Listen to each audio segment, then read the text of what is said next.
Hello everyone, and welcome to the TAP Integrative Featured Expert Chat. Really looking forward to this interview today with us, Dr. Adam Rinde. He is talking with us on the topic of irritable bowel syndrome, and you and I think we know all there is to know or enough to know, but I have the feeling we don't know all there is, and we're going to count on you to help us with that. We're talking to you today from Portland, Oregon, so welcome to Portland, Adam. Thank you. So we were chatting just a little bit ahead of time about our shared sort of athletic backgrounds, but share with us your professional background and how did you come to this, and what have you been up to as a naturopathic physician? Yeah, first of all, I'm very happy to be here, so thank you for having me. My professional background in naturopathic medicine started when I started growing an interest in naturopathic medicine back in 1997. In fact, I was sharing with you that I went to a conference that you were speaking at and was very inspired by the profession way back in 1998. I went to Bastyr University and I graduated in 2006 with a doctorate in naturopathic medicine. I went on to accept the residency there, the first year residency. It was actually turned down by several people, and I was fortunate enough to get it, believe it or not. That turned out to be a really good launch to my career. I stayed on faculty at Bastyr for 5 years. Alongside those 5 years, I was building a private practice, which I have been building for 9 years, and I'm purely a clinician. I see patients all day long. I run a private practice, and I also have become interested in lecturing and what I learned to my colleagues. Excellent. Do you teach at the Bastyr now? I've no longer am teaching since 2011. I'm just focusing on your practice. Yeah. Excellent. So, you and I could say things like how treating gastrointestinal problems is such a core naturopathic historical thing to be doing, and all kinds of practitioners, alternative and conventional, have been treating this thing we call irritable bowel syndrome or IBS for centuries. And but things seem to be really kind of evolving more recently on IBS and insights into IBS. So what are some of these really kind of newer insights into IBS that are going on? And not all of us, including myself, may have heard of some of these. Yeah, so the main thing that I'm noticing is that the term irritable bowel syndrome used to be considered a diagnosis of exclusion. Right. And a number of us who were trained were told to hang any condition that sort of didn't have a good explanation, that was somewhat of a digestive problem. If you don't know what it is, it must be IBS. Exactly, yeah. And now we're getting more sophisticated with our understanding of IBS, and it's starting to become something that we actually can work up and evaluate, and possibly have more of a framework of the pathophysiology and how to treat it. So I think there's more of an effort of understanding some of the basic science of what's going on, and so our treatments are more specific and also more holistic. There's a lot of different medications being used by conventional practitioners, some over-the-counter, some prescription. What are the mainstays of a conventional approach to IBS? Maybe just the categories would be helpful. Sure. So the conventional approach to IBS is largely dictated by the symptoms that the patient is presenting with. So there's domains that are considered, the symptoms fall into 3 or 4 domains: constipation, diarrhea, pain, and then there's also a 4th category that's more bloating, flatulent. So a lot of patients have an overlap of all of these. So you can have mixed IBS. Right. You can have these symptoms overlapping. So the therapies are directed basically how the patient presents. So in the constipation patient, then we're going to be looking to help produce motility. So there is categories of serotonin agonists that will help with motility. There are the use of SSRIs in the constipated patient to help with visceral sensitivity. There's also secretagogues to help with increasing fluid in the intestinal lumen. there's also drugs that work on opioid receptors like loperamide that help with perhaps visceral sensitivity to help with bowel movements. Over the counter, we traditionally see polyethylene glycol, which is Miralax. Also, we see the use conventionally even with psyllium husk. Diarrhea-wise, we're controlling excess serotonin secretion in the lumen, a lot of times with conventional medications. So we have drugs that block serotonin activity. With diarrhea, we might see tricyclic antidepressants. Also, with the diarrhea patient, we see more of the spasmodic pain. Also, in the diarrhea patient, we'll also see conventionally even dietary modifications being prescribed. Yeah, although not enough, right, from our conventional colleagues. But Correct. They have their strong suits and we have ours. So you talked about being a functional disorder, and talk a little bit about maybe being multifactorial and some of the important etiological factors in IBS. Yeah, so right now when we're thinking about the etiology and pathophysiology of IBS, there's more questions right now than we have answers. And so we see that a lot with the response to treatment. Generally speaking, most conventional therapies gain about a 30% response. And that's not a great response when we're talking about patients who suffer with something every day. So when we think about the pathophysiology, I think there's some categories to discuss. One is one of the areas that I became most interested in is the dysbiotic environment.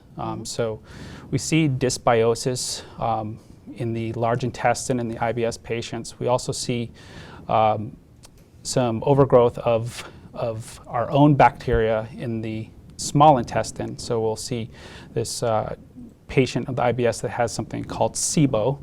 And then also large intestinal dysbiosis where the flora is offset. We know from certain studies that the IBS patient has a certain subtype when they do RNA studies of the microbiome in the large intestine. We see a certain subset. In fact, a lot of times one of the bacteria that's overgrown is Bacteroides.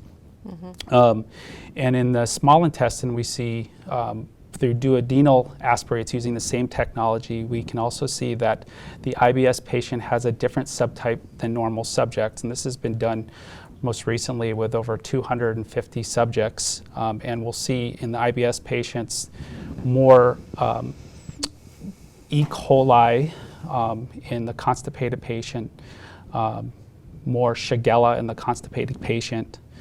In the diarrheal patient, we'll see a different subset. Across all subsets of IBS, we see a less diverse microbiome. So this is a big area of pathophysiology to think about. The other is to look at the mind-body connection. And I'm very interested in this because in the number needed to treat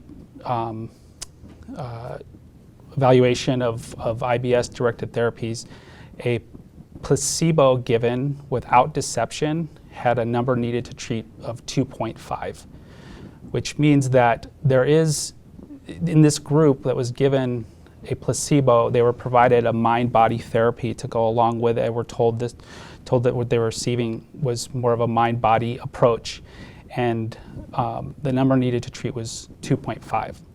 So we do know, and we've measured that there is a major connection between the mind and gut, and figuring out what that is. We see in IBS patients that have anxiety and go on to get a gastrointestinal infection, such as gastroenteritis, are more likely to develop post-infectious IBS if they've already had a baseline of anxiety. There's something about the connection and perhaps genetic predisposition to this disorder. So is this understanding correct that some people with IBS have SIBO and some do not? Correct. Because I think sometimes there's a trend amongst some of us to be eagerly excited about a certain condition or a certain new perspective like SIBO, and then maybe try to answer too many questions, too many cases with just that perspective. Yeah, that's a very good, important point to bring up. I think there's subsets of IBS that we're figuring out. There's the patient that is dysbiotic. Yeah. There is a patient who has acquired SIBO from being in a post-infectious IBS. Then there's another category that probably doesn't have SIBO, or the SIBO is not expressing itself as IBS. Other categories to think about are inflammation. We're now seeing inflammatory markers. Some of the research done on the low FODMAP diet has showed the 8-fold decrease in histamine when being on this diet. So we know that there's some inflammatory marker connection to this disorder, and so we have to look at how to pull this all together in a very systematic way. Well, I think it really begs the individualized approach concept, yes. Right? So some of the things you're taking take us right into tests. Are you saying that we should do stool cultures on most of our IBS patients? Interested in that question for you. Should we do SIBO testing on most of our IBS patients? What do you think about this IBS check test? Tests, are important. I'm sort of was trained before the era of a lot of testing, and it's sort of an up and coming part of our profession. So I would say that to really listen to the patient first in good, thorough history taking, you can't replace that. The connection between you and the IBS patient and the teamwork that's created with that interaction is essential. So to answer your question specifically, I think that if a patient is expressing lots of issues with flatulence, bloating, and that seems to be a very loud dominant aspect, symptom. no pun intended, of the case. Then lactose hydrogen breath test should, in my opinion, be a big part of sort of working up IBS patients. Of course, in an IBS patient, you have to do a very good job before you get to this point ruling out various red flags, because that looks a lot like some more serious conditions. Right. We have to make sure we're not just making the assumption of IBS in general, but I was sort of asking that question from that point of view. It's like, okay, I think it's IBS. Okay, now what tests? Yeah. Because I rarely do most of these tests in a patient who I'm thinking really has IBS, and I just start with treatment of my sort of best approach.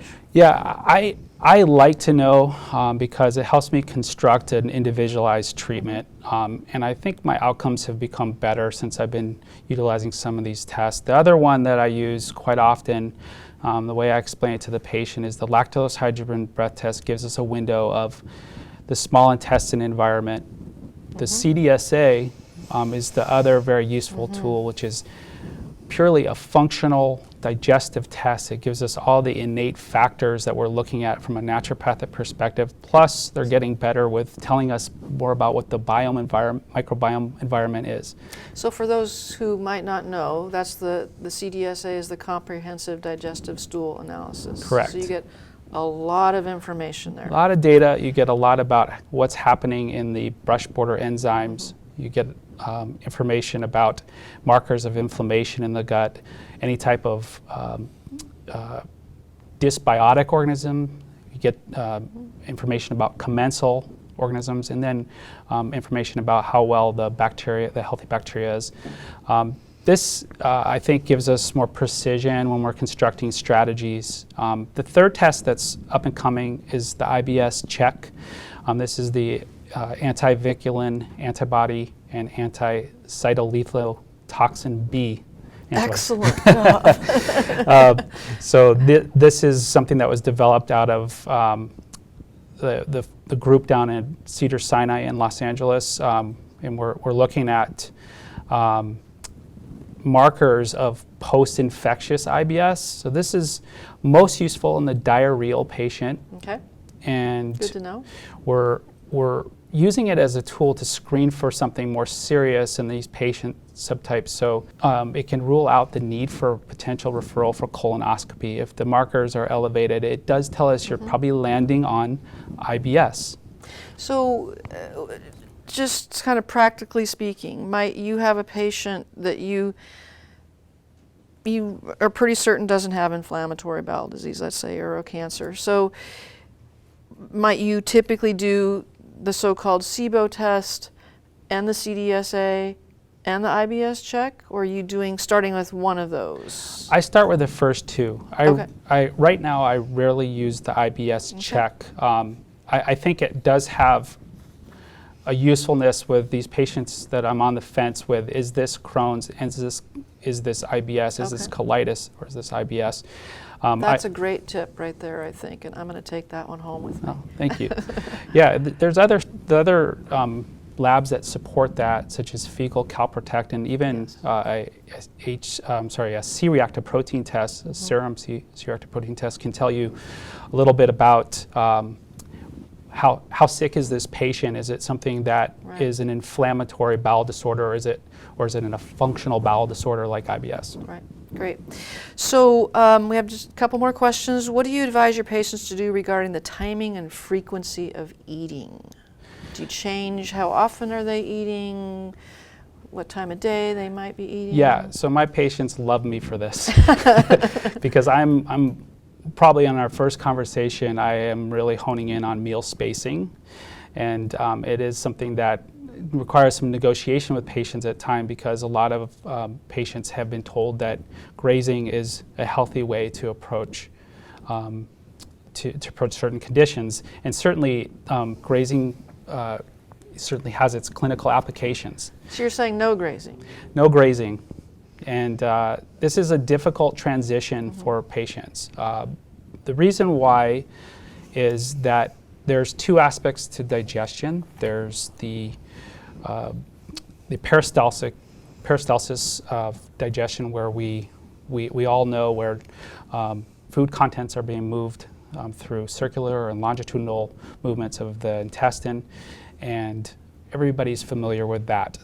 The part that most people don't understand is there's another second part called the interdigestive period that only happens after about 2, 3, and some people 4 hours of the fasting state.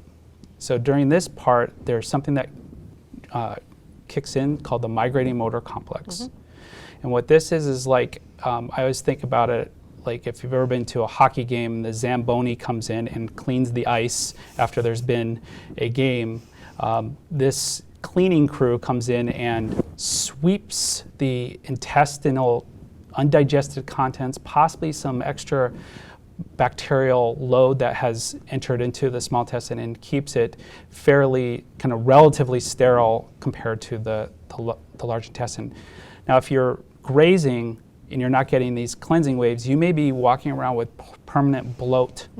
And there's some very important aspects to this migrating motor complex that we're understanding, and in one subset, especially the post-infectious IBS, there seems to be an autoimmune attack on vinculin that seems to disrupt the interstitial cells of Cajal, which provide a network of nerve transmission up and down the intestine. So you're making me have to go back to basic physiology and histology. Yeah, isn't it great? And so we do know that disrupting the migrating motor complex can alter this motility. Right. So 4 or 5 hours, you're wanting to reach at least that moment. 5 is a little bit, I'd say, too far. 3 to 4 seems to be the sweet spot. Okay.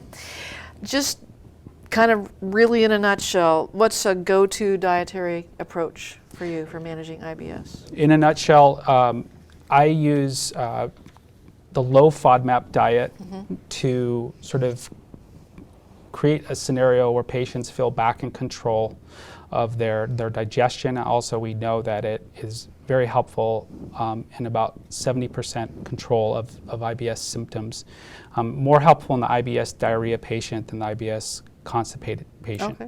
But has been considered helpful in all these patients. So that's kind of like your foundations, Well, spacing and the low FODMAP diet. in the beginning, I'm very passionate about us not using the low FODMAP diet as a permanent diet. I'm really keen on the research that's coming out that says that this does alter the large intestine microbiome. Some of the lower fiber contents, we have to be really careful about what the long-term implications of this diet is. So I use it in the beginning, and then I challenge it. As the patient gets better and better, I'm challenging back certain food items and moving more towards a gut-friendly diet. So beginning means 3 weeks, 6 weeks, 3 months? It's usually a minimal of 2 weeks. In some patients, I'm seeing 2 to 8 weeks. Okay. I think this is good for folks to hear, because I think, you know, I have patients coming and they've been on this FODMAP diet for a long time, and I'm like, wow. Yeah, I mean, one of the things I see is sometimes patients have come to me having done their own homework, and they're on more supplements than food items. Right, right. And I really have to work with them to develop a relationship with food again, and this is something I'm really cautious about. Is there any way for you to kind of succinctly describe your sort of stepwise sequential approach? Yeah.